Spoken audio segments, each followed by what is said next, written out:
शिक्षक को लेकर आज मैंने सदन में प्रश्न उठाया था। गया में एक टीचर थे, उनको कैंसर के आधार पर गुरारू कर दिया गया। तो गुरारू में ये करने का क्या, लेकिन क्यों लिया गया?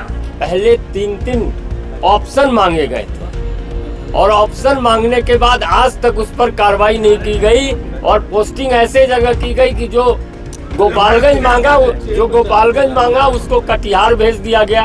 कई कैंसर पेशेंट हैं जिनको करना है जिले के हेडक्वार्टर में, कर दिया गया गांव में। तो इन सारे चीजों की समीक्षा होनी चाहिए और मांगा क्यों गया। नमस्कार, हमारा नाम है समरीन और आपने देखना शुरू कर दिया है लाइव सिटीज।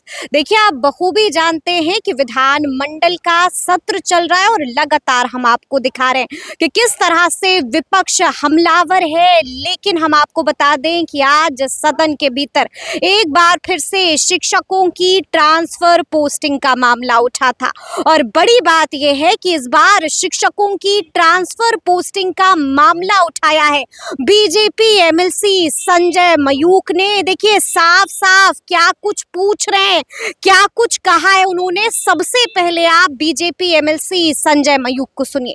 मामला सभापति महोदय, बिहार सरकार ने बच्चों से मांगा था जो टीचर के बहाली में शिक्षा विभाग से रिलेटेड है, बच्चों से चुनाव पूर्व तीन ऑप्शन मांगा गया था शिक्षकों से।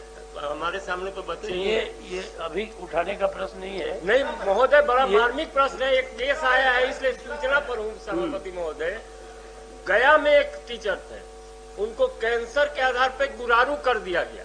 तो गुरारू में ये करने का क्या, लेकिन क्यों लिया गया? आप पूछिए अपने ध्यानाकर्षण या किसी माध्यम से इसको पूछिए। अभी ऐसे भी पूरे बिहार के इस तीन ऑप्शन माननीय सदस्य श्री कार्तिक। तो सुना आपने कि उन्होंने क्या कुछ सवाल पूछा था। तो ऐसे में लाइव सिटीज ने भी बिल्कुल एक्सक्लूसिव बातचीत संजय मयूख जी से की है और क्या कुछ बता रहे हैं बातचीत के दौरान संजय मयूख, वो भी हम आपको सुनाएंगे। और हम आपको बता दें कि यहाँ पर सवाल बीपीएससी तैयारी 4.0 को लेकर के भी पूछा गया था।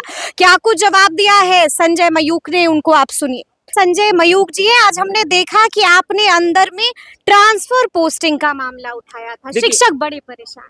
विषय बड़ा संवेदनशील है और सरकार की नीयत पर कहीं हमको शंका नहीं है। सरकार करना भी चाहती है, लेकिन किन कारणों से रुका है इसका हमने आग्रह किया। आपने ऑप्शन क्यों मांगा? यदि आपने ऑप्शन मांगा है तो उसमें बच्चे हैं, वही शिक्षक बने हैं।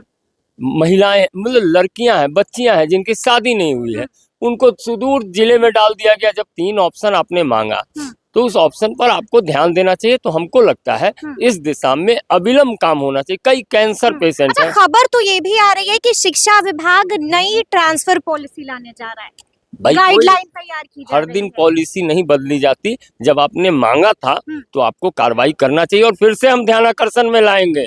लड़ाई जारी रहेगी, ये बच्चों का सवाल है। तो क्या इसको लेकर के शिक्षा मंत्री से वार्ता हुई आपकी? अभी तो हम ध्यानाकर्षण ला रहे हैं, शिक्षा मंत्री जी उसमें जवाब देंगे और यदि मुझे जवाब नहीं मिला तो मैं तो प्रतिनिधि हूँ, उन बच्चों का भी प्रतिनिधि हूँ, अपनी पार्टी का भी प्रतिनिधि हूँ। तो निश्चित तौर पे इस बात की लड़ाई हम लड़ेंगे। लेकिन आपको मालूम है ना कि एक और बड़ा मामला है और मामला है बीपीएससी तैयारी 4.0 को लेकर के।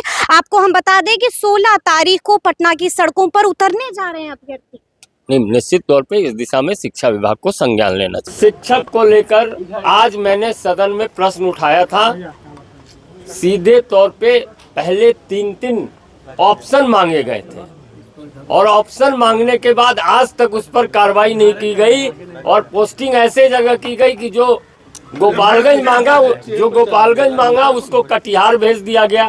तो ऐसी स्थिति में हमने स्पष्ट तौर पे सूचना पर खड़े होके शिक्षा, मामला है बच्चियां हैं, उसमें छात्राएं हैं जिन्होंने कम्पीट किया है टीचर के रूप में। कई कैंसर पेशेंट हैं जिनको करना है जिले के हेडक्वार्टर में, कर दिया गया गांव में। तो इन सारे चीजों की समीक्षा होनी चाहिए और मांगा क्यों गया। मेरा सीधा मानना है कि वो तीन ऑप्शन मांगा क्यों गया। यदि मांगा गया तो उस संदर्भ में कार्रवाई क्यों नहीं हुई।